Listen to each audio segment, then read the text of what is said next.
Nice.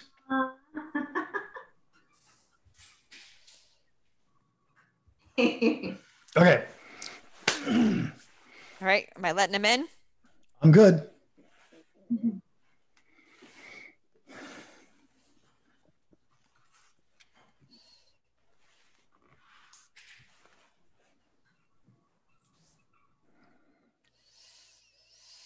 Hello, welcome everybody to our product chat. We'll be starting just at the top of the hour. And I would love it while you're here if you could go into the chat bar. And this would be a good question that Mark has asked us to kind of prep for here is whether the volume of business, the volume of your company's business has either increased, decreased, or stayed the same. And I'll chat that out too, because everyone's just getting their bearings.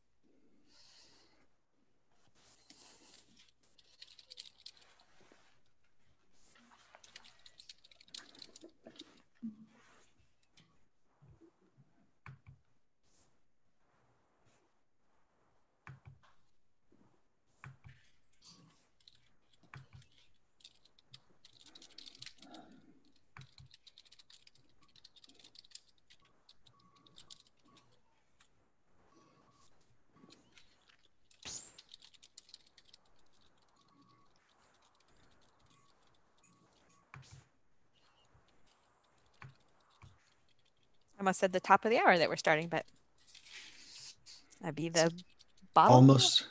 bottom of the hour, the middle of the hour. I think it's the bottom.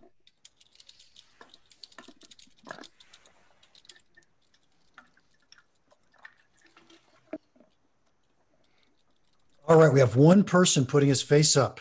See? Nice. Up Oh, two. there's Excellent. another. It's good. We don't like to be the only one on camera. That way you can all share and see each other as well.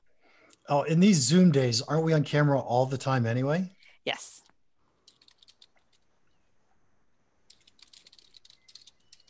I do my makeup for Zoom now. Like I get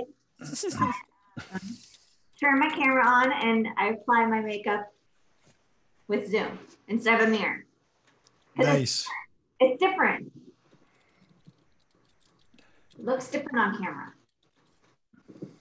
Like Eddie would be proud of me.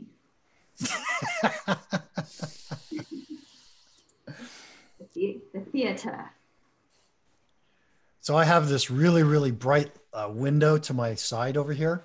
Mm-hmm. And because of that, I had to go out and buy a light source for the other side of me, just so that it looks reasonable. Oh, he is bright. Now you just look like an angel. Oh, Look. look. Yeah. You know me too well.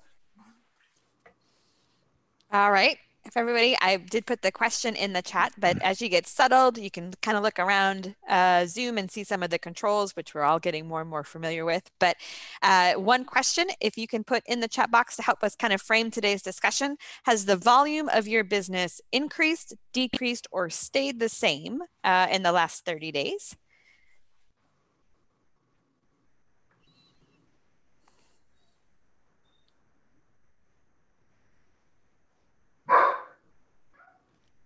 Whose was that? Sarah's? He's saying it increased.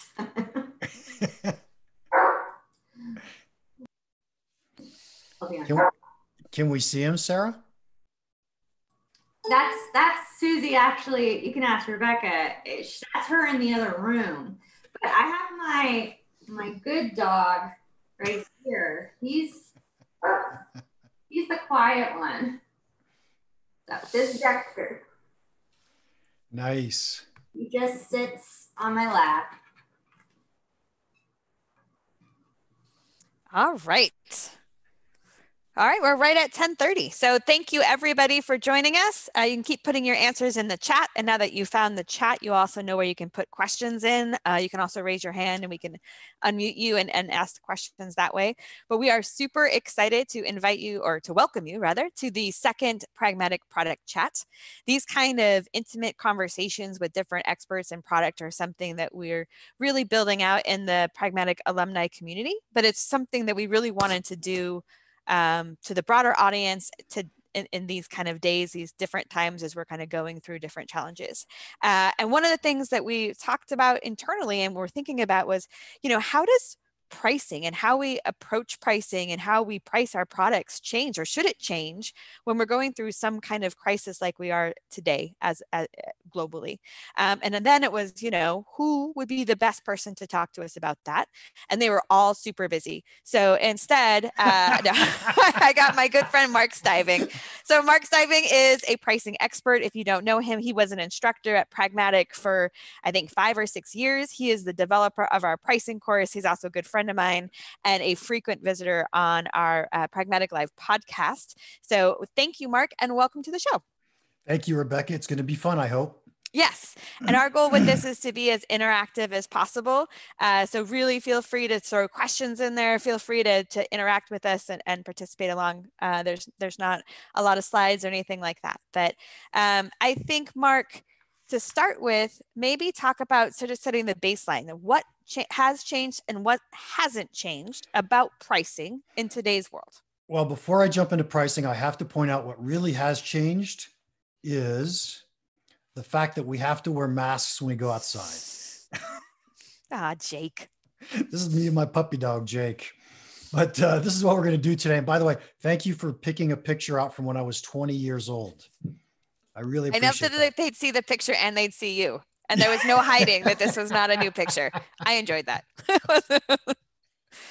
Okay, so what's changed or what hasn't changed? I guess, first off, we should point out things like economic theory are still economic theory. They still work. The pricing theory, all of the concepts we teach in the price course, those are still exactly the right things to be thinking about, or the right ways to be thinking about our business. But you have to step back and say, well, what has changed? Because there's some pretty dramatic changes in the marketplace. And instead of looking at an individual industry for a second, think about the fact that people's behaviors have changed. So our environment has changed, our markets have changed, the way people make decisions, the way they make decisions hasn't changed, but the things they prioritize, the things they think are important or not important, suddenly those things are changing. If you think about the way your business worked 2 months ago, your business was pretty much in a state of equilibrium. So if you believe in the supply and demand curves of economics, everything had settled down and we were making small tweaks to prices or products and things would move a little bit and we're trying to get them to grow faster. And all that's just the way we think of business. That just got flipped on top of its head, because all of a sudden what people buy is very, very different than what they used to buy. You're now sitting in a situation as a company and you're trying to figure out, did my market decide to buy less of my product? Did my market decide to buy more of my product? And regardless of what's happening, how do I want to handle that? How do we as a company handle the situation that we're in? So I had found, it was really fun, but I'd found this infographic from Stack. Stackline is what it's called. It talks about in e-commerce, the fastest growing and fastest declining products that are being sold on e-commerce. And if I just look at the ones that are fastest growing, you might guess that disposable gloves, number one, okay, that makes sense. But my favorite was number 2, bread machines. So if you're making bread machines, guess what? Your business just took off. Isn't that really awesome? So Rebecca, did you see any on the growing list you really liked? There was a lot of the typical sort of food related items. And also I thought not surprising number, but a significant number of working at home related items. So computer monitors, printers, ink, those kind of things for people to set up. So not surprises, but, and ping pong. Ping pong tables are way up. So that was the one I was going to mention. It was only number 90, but still it's really cool, right? Yes. And then that also in that same infographic, it talks about those that are declining the most. And rings and bridal clothing were among those that were declining the most, which I found fascinating as well. So to me, I thought the most interesting one was number one, which is luggage, right? We're not traveling anyway, so why would you buy luggage? And so we see it's very quickly declining. Now, these are obviously B2C, mostly B2C type products, but the point is the market's changing. People are changing the way they're buying, what they're buying, how they're buying. And so you as a company have found yourself in a situation where suddenly your customers' purchase behaviors are very different. And so what are you going to do about it? That's the question. And what kind of answers did you get to the question that we asked in the beginning, Rebecca? Well, I would say that about half of them decreased, some drastically so. Someone in a travel industry, as we talked about, no one's traveling. And then sort of a quarter and a quarter each for increased or stayed the same. Yeah, so I think the stayed the same people have it easiest right now because nothing's really changing a lot in their industry. They're not going to get penalized if they don't do anything. So I think they've got it the easiest for what's going on. The people obviously who have it the hardest are the people whose demand drastically decreased. And so what is it that you're going to do with that? And I think that there's really two big decisions that we as companies have to make right now. And that is, well, if you're in that situation, there's only one decision you have to make, and that's how are you going to survive? Mm-hmm. Right? You're in a position of survival mode today. It isn't profit maximization right now. It's I gotta get the bills paid. I gotta keep my people paid. I gotta make it so that when this thing ends on the other side, how do we make sure that we're still alive so that we have a business that's still running? And so we think of pricing and how are you going to survive with pricing? An easy go-to is, we should lower our price. But I'm not sure that's the right answer, right? In some cases, maybe you do need to lower your price, but in a lot of cases, would lowering your price really change the amount of business you would do? And that's really the key question you need to try to answer. If lowering your price dramatically increased your volume, then maybe that makes sense. But if it doesn't dramatically increase your volume, then all we're doing is throwing away money, and it's not going to impact us. In fact, it'll impact us negatively because the few sales that we do make will end up going down anyway. Right? We'll get less revenue, we'll get less profit for those sales. And so think about that for a second. Do you think that your demand would increase today if you lowered prices? Let's just grab a couple of those examples that we were looking at on the stack line list. And think about luggage for a second. If Samsonite said, oh my gosh, we are in deep doo-doo right now, let's cut all of our prices in half. Do you think that increases the amount of luggage they sell? Yeah, I can't imagine that it would. And so for them, they need a strategy that just says, how am I going to wait this out? Can I survive with zero revenue for the next 2 months, 3 months, whatever it takes until people start to travel and get back in place? Then there are other companies, organizations, industries that you might say, yeah, that makes sense. Let's lower our prices there. So Rafi Mohammed recently put out a paper in HBR online that was talking about restaurants. And I thought that was pretty interesting because today we can't go eat at a restaurant.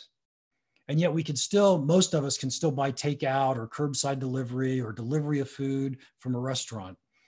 Do you think if they lowered their prices, we would eat out more often? And the answer might be yes to that, right? It's worth testing. It's worth seeing, could we move more volume? And the point that Rafi was making in his article, which I thought made a ton of sense, is if you think about the variable costs of a restaurant, what is it? It's like 30%, 40% is food cost, variable cost at most, and the rest of that's all overhead.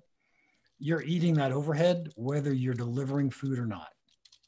So if we have the ability to move that demand curve, if we have the ability to move ourselves on the demand curve and people are going to buy more from us, then maybe it makes sense. So that's the question I would ask you to ask yourself. if you lower your price, are you going to sell more product? Hey, Mark, could you possibly just share that infographic on your screen for a little bit? I tried to send it through Zoom, but I forgot that you can't share documents anymore through Zoom. I am not sure how to do that, Rebecca, but let me try it this way. Wait, let me try. I'm going to steal stuff. I'm going to steal the power from you. Steal it. Nice. It won't be super, that won't be the best looking thing you guys have seen. All right. What are you seeing now? We see the infographic. It looks great. Oh, excellent. That was fortunate. That was easy. Can you make it a little larger, Rebecca? If it would give me control back, I would. Yes. Hold on. Okay. How's that? Much better. Okay. Ooh, I can read the chats now that I'm not sharing. Nice.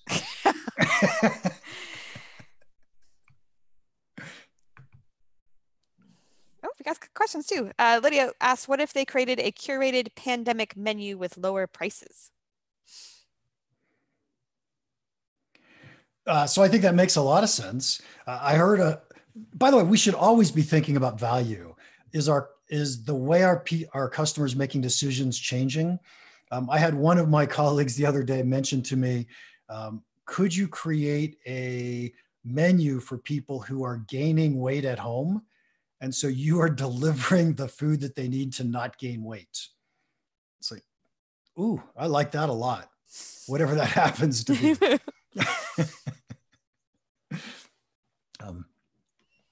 So yeah, we should always be thinking about value and how do we add value? How do we help our customers? So I love that idea.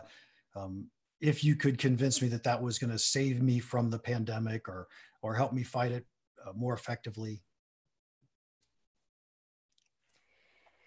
So I think Lydia's, she followed up on that with by having a curated menu too, it's not a wholesale price reduction, which would be hard to potentially to unwind afterwards. And I think that's somewhat the risk when you're talking about decreasing prices in general is how do you, the other side of this, how do you explain then that it's going to be different? Yeah. And before I answer that, I really do want to talk about that issue for a second. I want to talk about the other side of the coin before I jump into how are we going to do this or how are we going to lower prices if we choose to lower prices. On the other side of the coin are those companies that are doing exceptionally well right now. So we saw bread makers are going up. When I think about the industries that we tend to see today, I actually would feel guilty if I was Zoom right now. I've heard that Zoom has gone up 20-fold during this last month and a half. And I would feel guilty because of all the money I'm making is because of this pandemic.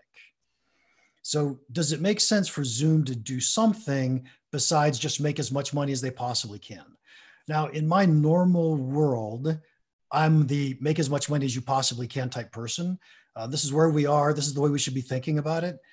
But in the world that I see today, I think what we need companies like Zoom or companies that are doing exceptionally well, instead of thinking about their own profitability, they really need to also think about what's the long-term longevity of our economy, what's the long-term longevity of their customers. So if we're going to put a bunch of customers or a bunch of companies out of business, when we come out the other side of this, there's going to be tons of companies that are not going to be in business. And is there a way that we, if we're making more and more money, that we can help the economy, help society, and not worry about our own financial well-being? And in all honesty, I think that when we come out the other side of this, any company who suffered for the last 3 months or 6 months or however long this is going to last, there's a big asterisk on your financial reports. Nobody's going to say to you, oh, you didn't make money during those months of the pandemic, therefore I'm not going to invest in your company and you're a horrible manager and I'm firing you. People are going to say, God, those were tough times, weren't they? And so you've got the asterisk. If you're making ridiculous amounts of money, you might even get the anti-asterisk that says, why did you do that? Why did you take advantage of all these other companies, industries that are suffering? Can't you somehow help out everybody else? Now, I got to tell you, this is not, Rebecca, is this me? No, not as I was like, oh, Mark has a soft side. That's so nice. This is absolutely not me, right? This is not the way I'm going to think 3 months from now when this thing's over with. The only thing I'm thinking right now is everybody has to pitch in somehow to help everybody else get through this mess. So if you are not, suffering today, if you're not struggling to survive, then I think we should be helping other people who are struggling to survive and seeing if we can get more and more people to survive. My opinion. But you don't have to take that. If you're going to help companies to survive, then I think what we need to do is create a strategy for who do we help. An across the board price decrease doesn't make a whole lot of sense because maybe we're helping a bunch of people who don't need it, right? I don't need to discount to Zoom today because Zoom's making a ton of money. Why would I have to discount to them? But I might want to discount to educational K through 12 schools who never had Zoom before, and they're trying to figure out how is it that they're going to run their educational programs. So to me, that makes a ton of sense to figure out who should I discount to and who shouldn't I discount to. If you're a B2B company selling subscriptions, life is easy here because you've been watching customers' usage. And if customers' usage goes down dramatically, it's a pretty good bet they're suffering. And so maybe it's something we could do to reach out to them and help them if there's some way to do that. For most of us who don't have that usage and we don't have an easy way to see, is our customer suffering or not?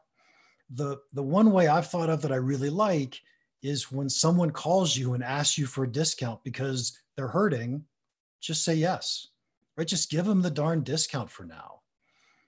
Because they're hurting and you can afford it. And that's a really nice, it's almost like a customer using a coupon to say, yes, I really am price sensitive right now. I really do need help right now. Can you help me out? But I absolutely would not give it across the board. Any horrible thoughts on that, Rebecca? No, I mean, and I think someone mentions this in the chat as well, but there is a lot of long-term brand equity and favor that you can raise with that as well. And that sounds, certainly less altruistic than the way you put it. And I don't mean that in a bad way, but those who help you when you're down, including the companies and the brands that do that, you have a loyalty there that's really, really strong. On the flip side, one of the questions is sort of like, what do you say to customers who ask for a reduced price so that they don't go and do an RFP or go back to market? Which is different to me than saying I'm in a hardship and I need help. This is more, it felt, and it may not be the case, and so I apologize to whoever made the request, but it feels more like trying to take advantage of the situation and not necessarily a reflection of where the need was. Yeah, I wonder if, I'm not sure which that is. And I think if someone were asking because of the need, then I would probably give them what they wanted or give them the discount. But if it was just an RFP and you knew it was a big company that was doing relatively well and they're trying to negotiate you down, I probably wouldn't do that so much. Now, again, if I'm trying to survive, maybe I would. Right? That's the issue is, am I in survival mode or am I thriving or am I in that steady state where nothing's really changed? Now, on the altruistic, I want to point that out real fast. By the way, this sounds so altruistic and nice. It really isn't. Because if my customers go out of business, guess what? When this is over, I don't have customers. So there's nothing about this that's really altruistic. Although it feels that way, it feels nice, it feels great. And it truly is brand building. If you do it, you're going to be able to help your brand because people will come back to you and love you. I'm sorry, you were going to say something, Rebecca. No, I was going to say, so going back to the, you should discount if you feel like it's going to drive more business. What kind of factors can they think about and helping determine that, right? Is this going to help me or not? You know what you might do, and this is something Pragmatic would love, is reach out to a few customers and talk to them, right? Find out, Pragmatic teaches Nahito, nothing important happens in the office. We have to go listen to our market all the time. This is a fantastic time to go call some people that are in your marketplace, find out how they're thinking, what they're thinking, if it would change their behavior. If I were to ask you right now, if your favorite restaurant would lower their prices by 20%, would you order in from them more often? Instead of once a week, would you go twice a week? Right? And you've got a feel for the answer to that question. So go ask your customers, ask your marketplace these types of questions to start to get a feel for, is this really going to make an impact or not? because Well, go ahead. I was going to say, in that example too, you have a little bit of the concept, the will I, which one, right? There are people who are not getting takeout, period. And it doesn't matter whether those restaurants lower the prices. They're not going to move the needle with those people. There are people who are continuing to get takeout who feel very comfortable with that. And that price difference could absolutely make them pick one over the other. So that also goes to that sort of segmentation idea of the price discount may not be needed for everybody. And how do you target it to those who do and where it will make a difference? Yes. So I think the companies who are thriving, they need to focus on who should I give the discount to based on who needs it. The companies who are struggling to survive, they're trying to figure out something slightly different. And that is, who do I need to give a discount to so that they'll buy from me? And who do I not need to give a discount to? Because they're still going to buy from me anyway. And so there may be techniques that we could use to determine which market segments are much more price sensitive than other market segments. Almost every time a company finds themselves in trouble, one of the first things that I would always lean to is what's price segmentation look like or market segmentation look like? Can we find some customers who are willing to pay my full price and keep getting them to pay me that price? Or do I need to lower prices to some customers to get them to change that behavior? And I think this is just the same thing now. We want to be able to find who is it that's price sensitive. Are there things that we can do now as if we do a discount or ways that we can structure it, things that we can call it, to Ed's point, that will make it easier when we're on the other side of this, whenever that might be, to get back more to our standard pricing? How can we set ourselves up better for the sort of afterwards? Yeah, I think that's a fantastic question, and everybody needs to be thinking about this, right? If you're going to lower your price for either reason, right? If you're going to lower your price for survival, or if you're going to lower your price because you want to help customers out, make sure you think through this fact that says, on the other side of this, I want my prices back to where they started from. Assuming the economy comes back to where it is before we started this mess. And so there are lots of different techniques that you could use. One trick I like, if you're in the thriving stage and you're helping companies out, I like changing my price every month, right? Send them a different price every month and say, hey, here's what's going on in the economy this month. It's worse. Let me give you a lower price. So it's getting a little better. Let me give you a higher price. And so we've tied our price directly to the performance of the economy or the performance of the marketplace. And that way, once we get back out of it, we know that we're going to come out of it. As we talked about earlier, the B2B subscription businesses, if you're using a pricing metric of usage, then that automatically works for you, because people who aren't using as much aren't going to pay as much. People who are using more, as the economy comes back out, they're going to use more. We want to do that. Okay, so those are the easy ones. Now we need to find the hard ones, right? So I've lowered my price. How is it that I can make sure that people realize this is a temporary price? Rafi Muhammad, on that article on restaurants, had a couple of pretty interesting ideas. One that I liked a lot because it's so unique is, what if you just said, I'm going to give you this discount during this time frame, but only if you bring in a canned good for us to give away to someone else. It's kind of like saying, hey, it's a coupon. You have to use the coupon. You have to do something different. And this is going to go away someday soon. But for now, I want to give you the discount. There's got to be some way where we're reminding customers constantly that we're giving them a lower price for this reason. And as soon as this reason goes away, so does the lower price. What's particularly nice about that one is then both people are doing something to help others. Right? Absolutely. It ties it together. You wouldn't want to say, I'll give you a discount if you give me a reference or a referral. I mean, you could, maybe you do, but it sends a different message than, I'm going to help people. If you're helping them too, I'm going to help you. Yep. That's absolutely right. Absolutely right. What other ideas are there out there? I think there's probably a ton of different ideas if we just get creative.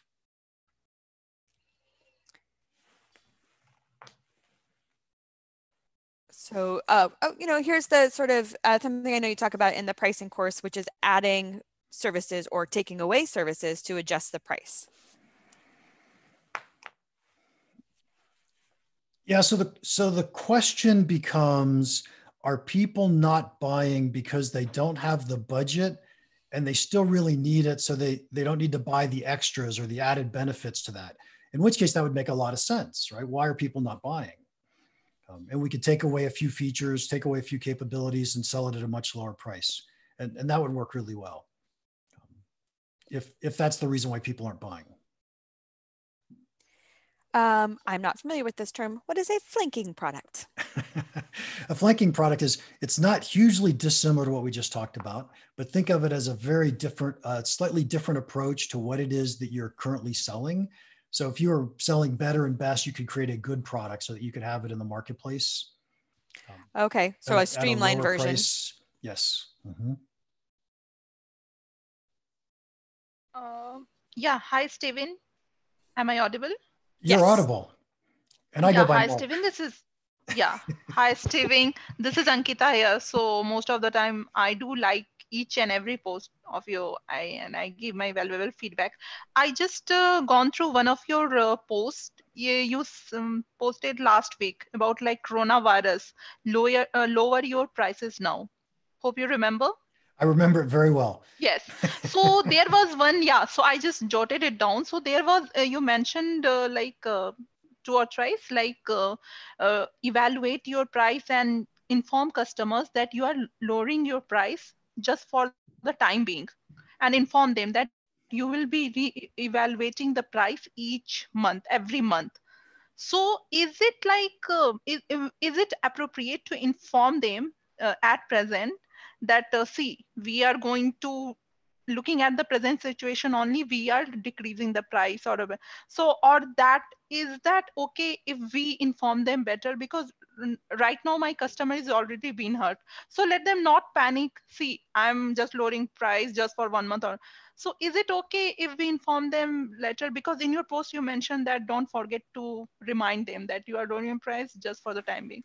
But I feel that they might feel okay, he is for the just time being. So make them feel comfortable. Is it okay if we inform them later, or any other approach that we can do to get customers? So I'm not sure I understand the concern. You think that if I tell them when this is over, I'm going to bring your price back, that will worry them today?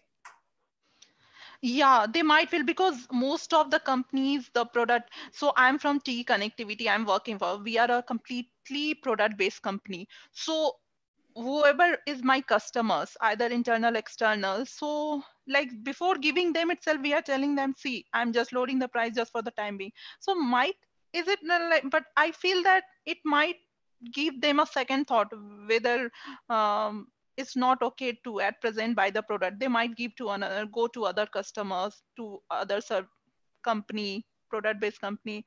So but in your post it was mentioned that don't forget to remind them. But I think this is not the good time to inform them that we will be decreasing or increasing your price.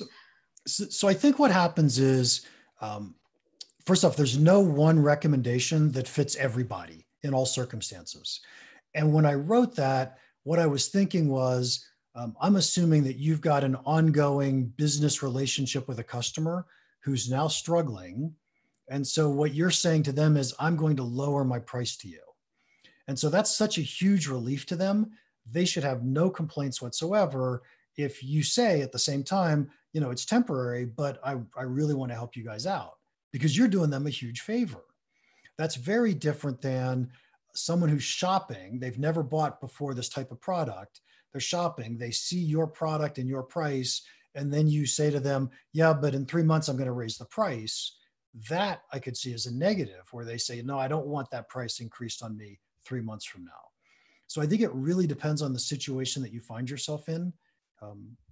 Does that make sense? Yes.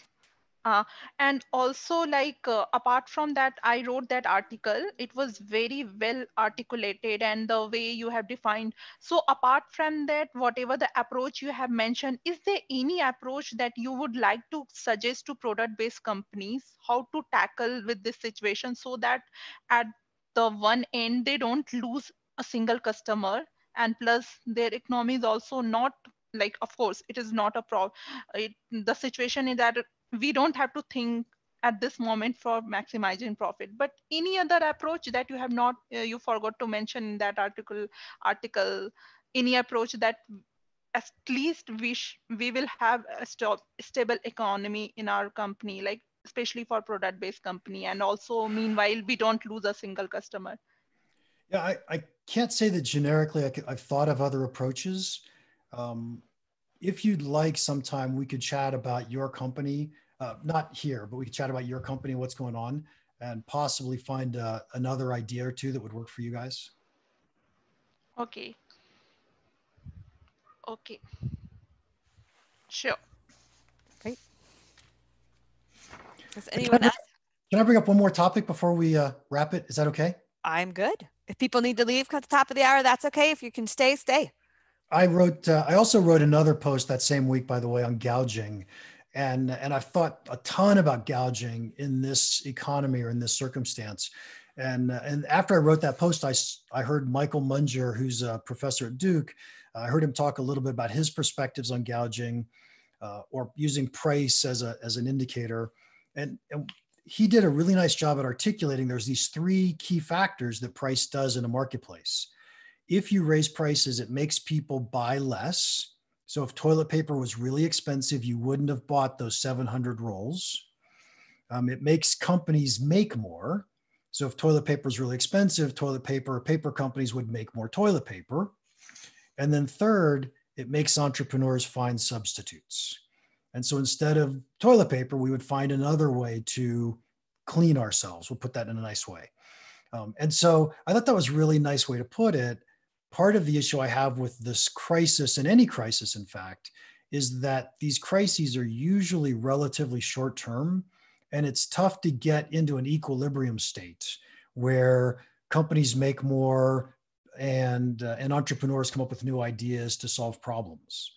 So my recommendation on gouging, if you've got a product and you think you can raise the prices, I would only do it if you could justify the fact that it's going to increase supply in the marketplace, so you'll be able to satisfy more people.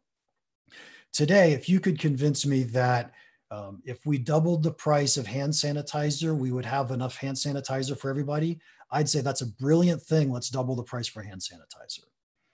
But if you can't convince me of that, then I would say don't do that. And by the way, it isn't me that matters. It matters to your customers. Do your customers believe you're being fair or not fair? And so if you're going to do this, raise prices so that we can increase supply, then you have to make sure you're explaining that to your customers and that they think it's fair. So this is a hard topic. I have to say, one of my favorite pricing things I've seen, I can't remember which Scandinavian country it was, but they had a bottle of hand sanitizer was $4. 2 bottles of hand sanitizer was $99. Nice. And I was like, that's how you get the behaviors you want. That is brilliant. Awesome. Anyone else have any questions while we've got Mark on the line? He will talk for hours about this if you let him. So he will. So I just want, like, will the recording of this session will be shared by in whoever have participated? I just wanted, because I joined a bit late because I'm sitting in India. So it's late your time.